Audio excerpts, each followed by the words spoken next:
tunnel will lead you to the Succubus. How do I get down there? Can only get there from Limbo. I can't follow. What is that, an egg timer? It's a vial containing a spell I made from a variety of... I don't need to know. You jump, I twist. Are you serious? Trust me. I jump, you twist. Good luck.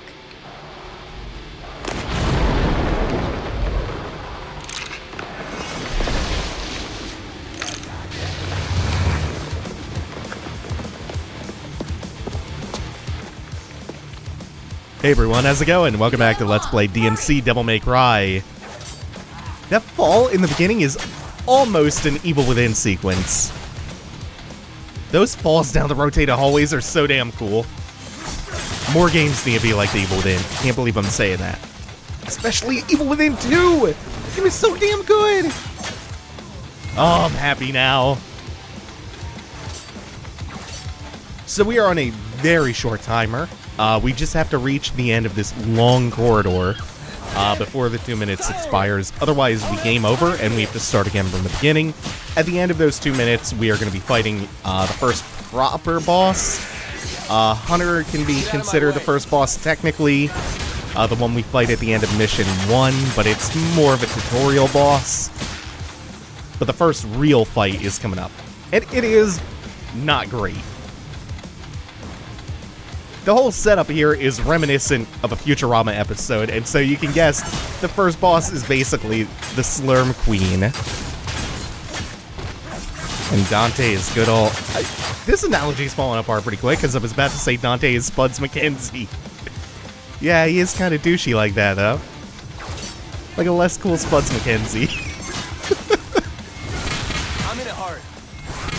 Now, despite the fact that we are kind of in a hurry, we do want to take our time just a little bit I don't like the sound of that.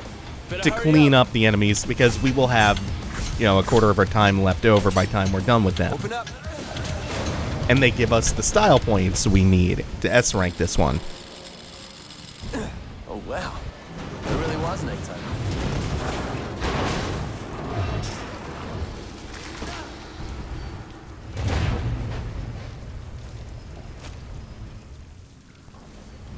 Also, Kat's really cool. One of the few characters that I really like from this story.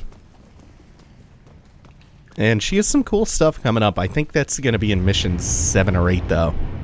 No, it's 7. It's 7.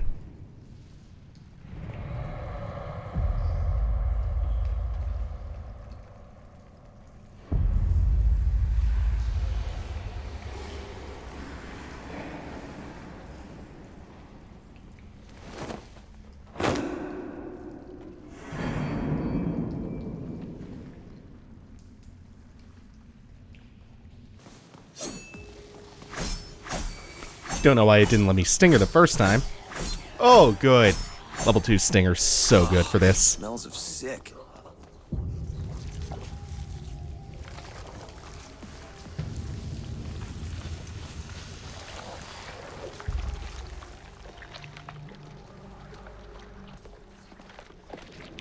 So you must be the secret ingredient.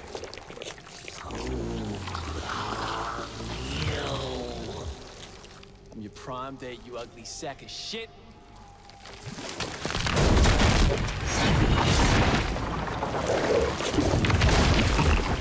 Who the fuck are you? You missed. My name, by the way, is Dante. Dante, son of Saga and Eva.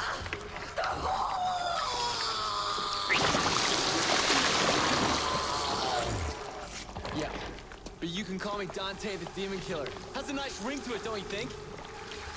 You want to kill me? You can't kill me. I'm 1,200 years old. You don't look a day over 12,000. Fuck you. Fuck you. Fuck you.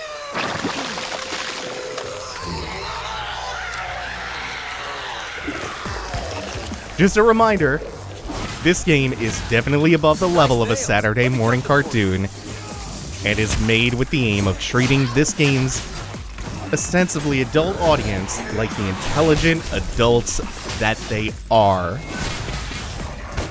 And it contains such complex themes as rebellion and corporate greed is evil. Suck on this.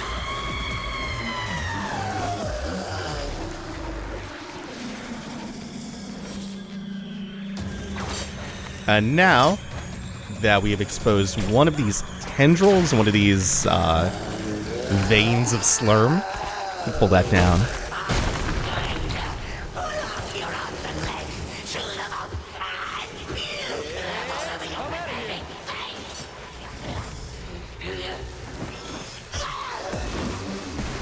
Just gratuitously vulgar. Oh, but it's all satire, so that makes that dialogue very, very clever, actually. And it contains such powerful messages as soft drinks can be bad for you. Whoa. Deep themes. Man, we're eventually gonna get to a couple of narrative things I like, but man, I wish I could just unabashedly love this game. And I guess cutscenes are skippable, so that's great for a playthrough that when I'm not doing it for an LP. Oh, we have to get out of this and up to the left platform. The right one is no longer available. Once we sever the other tube, once we sever that other one, she will cease doing a poison floor attack.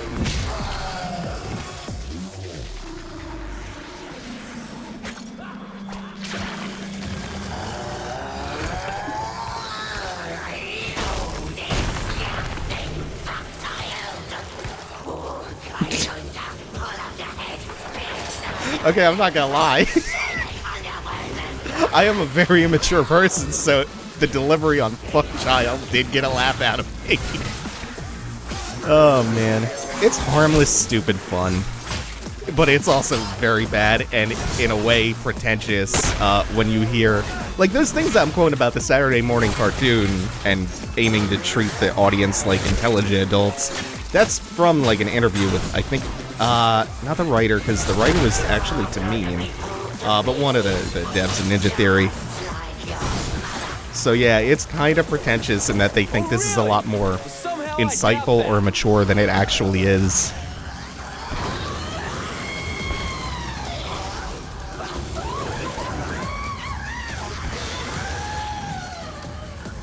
You're dumped. Still love when I get to play instead of watch, but it's very difficult to avoid criticizing the garbage show that is most of this game's plot and the really shallow theming.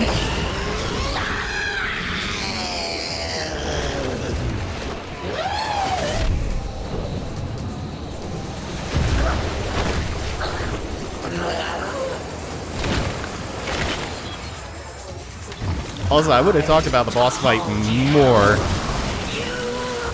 than her, like, really, really embarrassingly bad dialogue.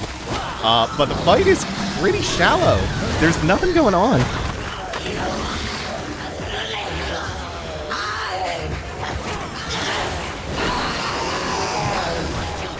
You just have to do one more of these. Know what your problem is? You're too clingy.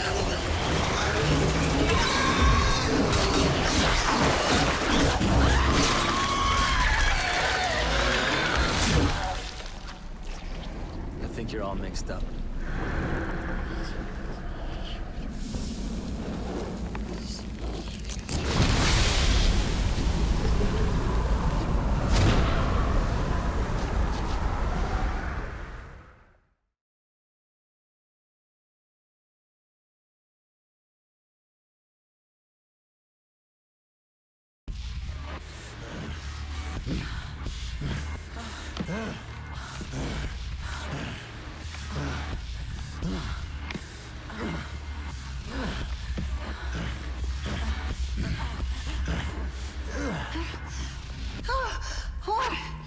What is it? My succubus. Really? Must we talk about her?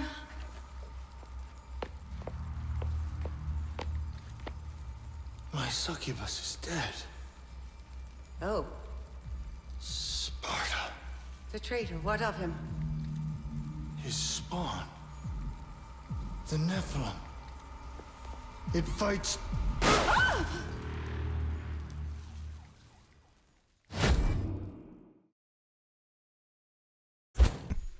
Man, Mundus done fucked with his pants on.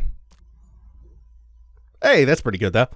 And we got Eryx, which is a really cool new weapon. There's always a gauntlet-type weapon in DmC. This is that. And it's our second demon weapon. I think we are... Do we have enough for everything? Yeah, we have enough for just about everything.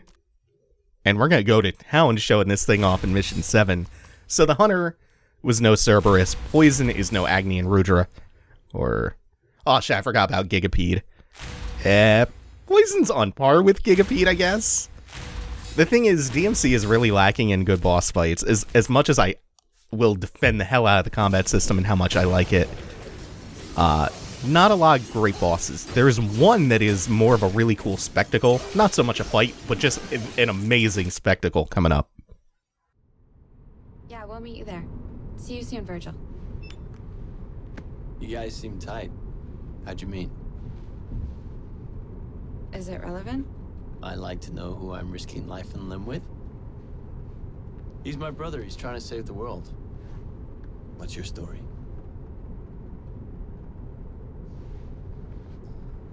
Listen, I never asked for your help, but you gave it, and I appreciate it. I trust you. You can trust me too.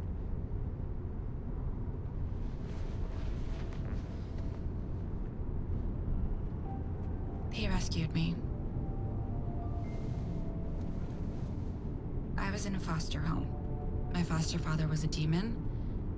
He attacked me most nights. I had to get out. Nightmares. It's okay. I felt nothing.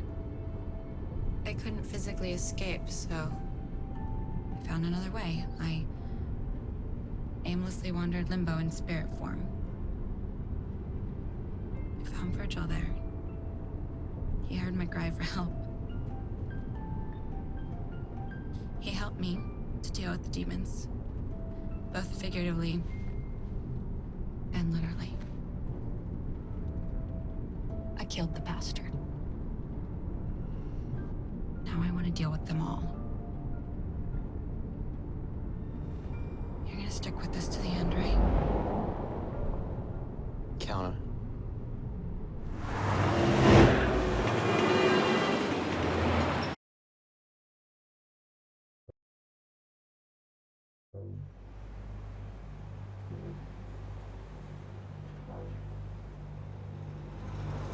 You've done well.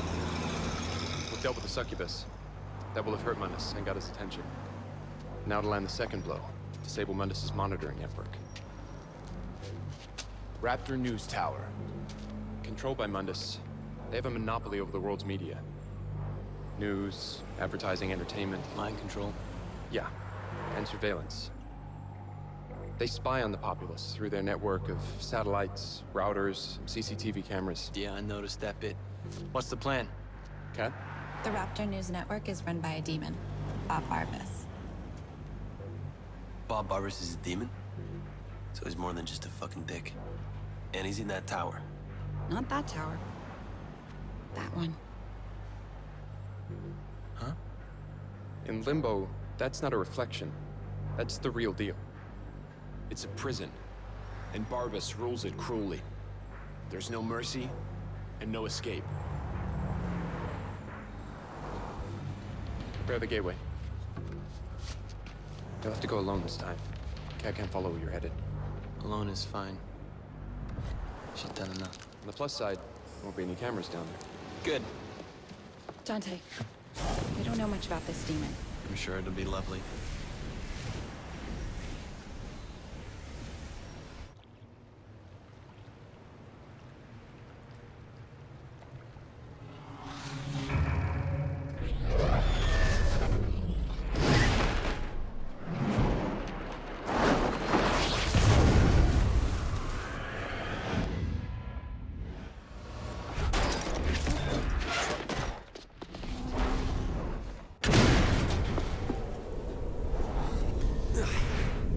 Well, Bob, now I get why your point of view is so upside down.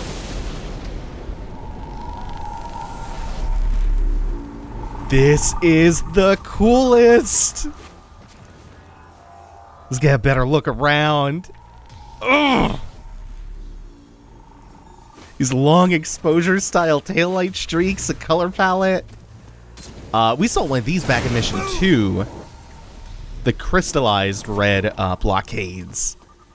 And another one to demonstrate the down attack. Oops.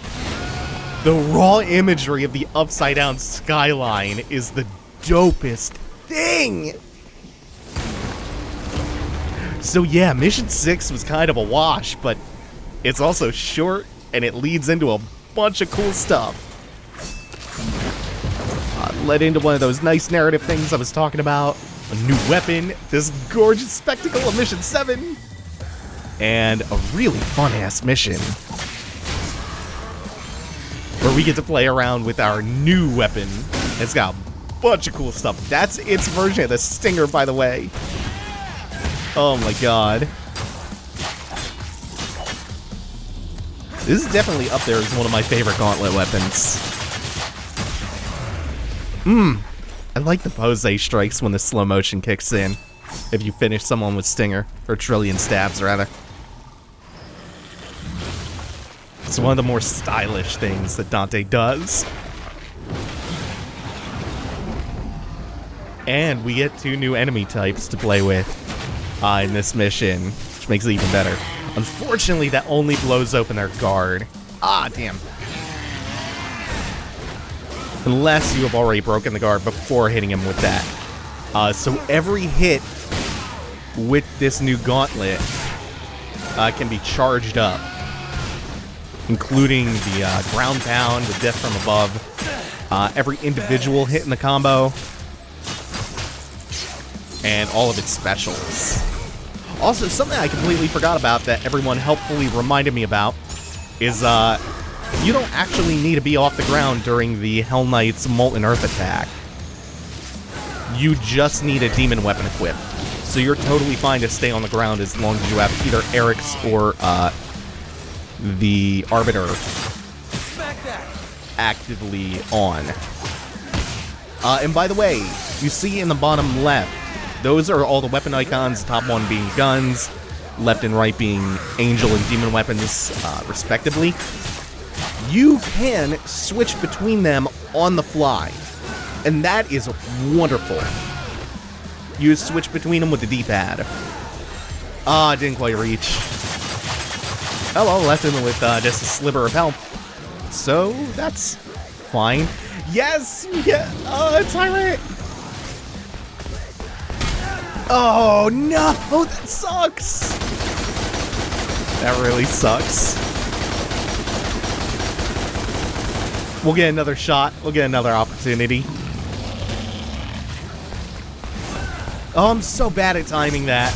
It's been a while since I got to play with the gauntlets. Hey, that's nice, though. Let's try again. Let's try 3rd time's a charm. That works, too. So, you can interrupt both their charge and their belly flops with an Eryx charged uppercut. And that is one of my favorite weapon-specific counters. I like this mission a whole lot. So even Limbo has a slammer. Never thought I'd be breaking into jail. Fuck, this is so cool. God, this mission's dope. Also, our gauntlets are pretty cool too. And the fact that we get to switch on the fly between Arbiter and Eryx, so good. And then the other cool narrative thing that I actually didn't expound upon. So Kat learned to dissociate in a very literal way as a means of escaping her abuse. She didn't just retreat into her mind, she astral projects. And I think that bit of character development and backstory informing her abilities and the clever play on dissociation is interesting as a narrative tool. As a bit of, like, really literal symbolism.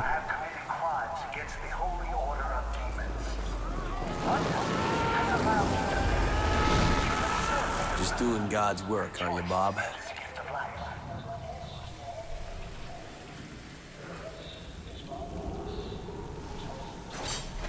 There are one or two other character-linked bits of narrative progression or like storytelling tools that I find really fascinating in this game. That's one of them.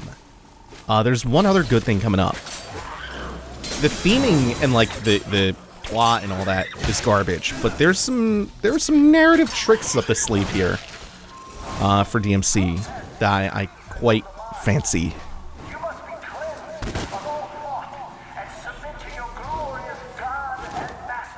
Okay, there's the tower. Back on track. And then we get this, starting in this level, that angel grapple into the big boost.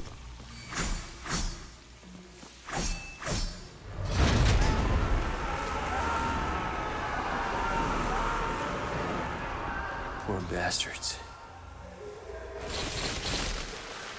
This room is pretty cramped, so it's a nice spot to show something off with Eryx.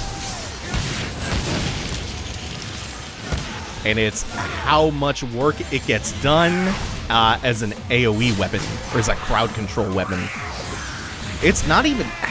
I hesitate to even call all this AoE that it can do crowd control. It's really not. It's just that once you upgrade it a little bit, the AoE from the death from above hits so many enemies that it's just like, whoo, it builds some style.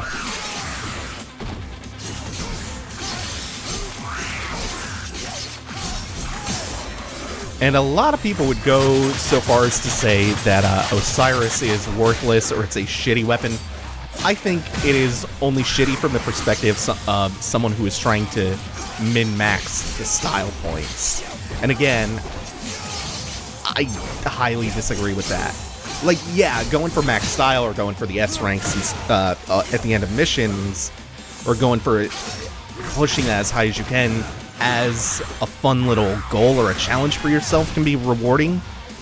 But when you become so obsessed with something like that extrinsic goal, instead of the intrinsic fun of whether or not you like using the thing, I think that's really problematic. Suffice to say, Osiris is fun as hell to use. It's not the most efficient for making the numbers go up, but like, who gives a shit? It's a fun-ass weapon. Ah, man. Gotta get that guard broken.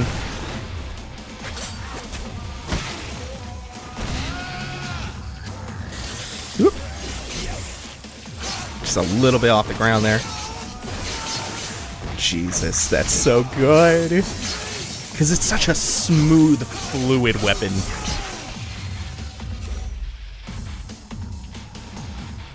Lots of rapid hits. Is there anything in this room? Is this health, or is this just red orbs? I think one of these are. One of these, yeah, no. I'd like to fill up because there are one or two enemies coming up who can be a bit deadly. Depending on how much I fuck around. Go on, get lost.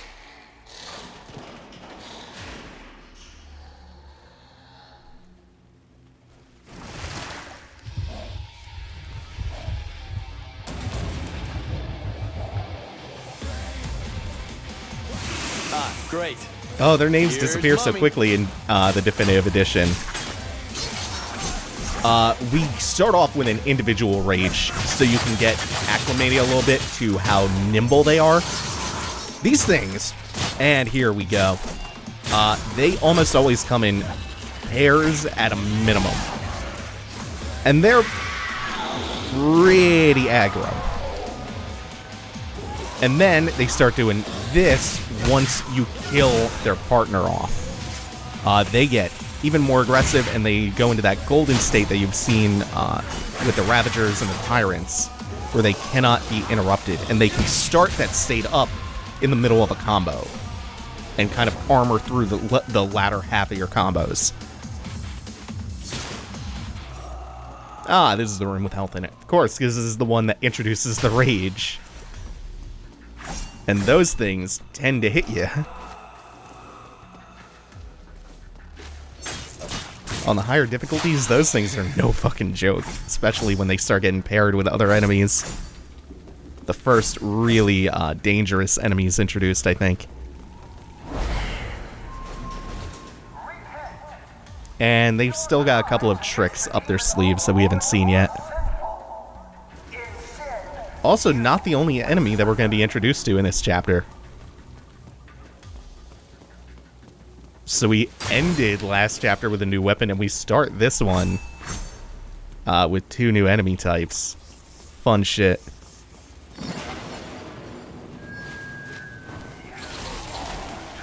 Oh, no, it's not this room. I saw things in the air and thought, oh, here we go. Oh, no, it's, oh, God. I never remember which variant is which. I think those are Bathoses. Nope, we just want to take care of you. Oh, well, I guess we're going after him. After that first hit landed. Get down here. Thank you. Just farm you. Was that another one? Oh, no, it was a streak. I thought that was another grappling hook being aimed at me.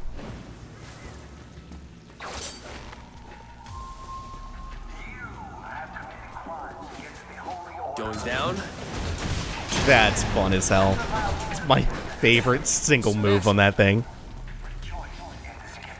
I don't know, it's a toss-up between that and the step-back punch.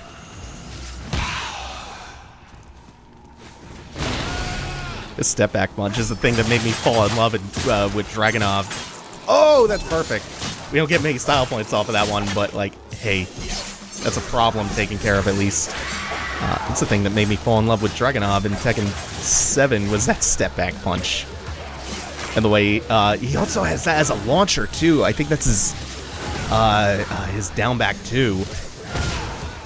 Where he takes a step backwards and then launches with the elbow. Oh, that went super smooth because we started that one off pushing an enemy off a cliff. Great.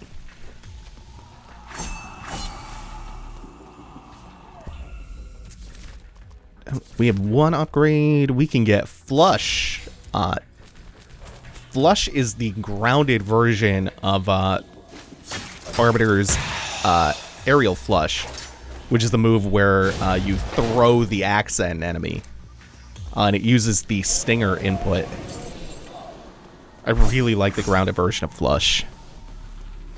I'm coming for you, Bob.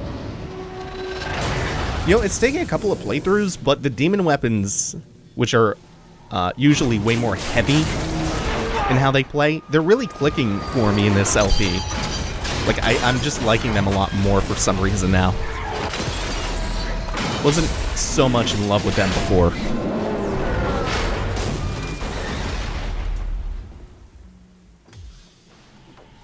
Great.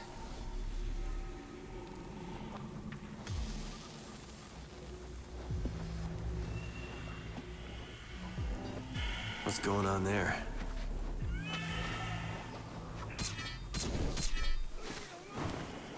Oh, as soon as we make our way across the train platforms, we got a little preview of a new enemy type, the second and final one we're going to be meeting in this mission.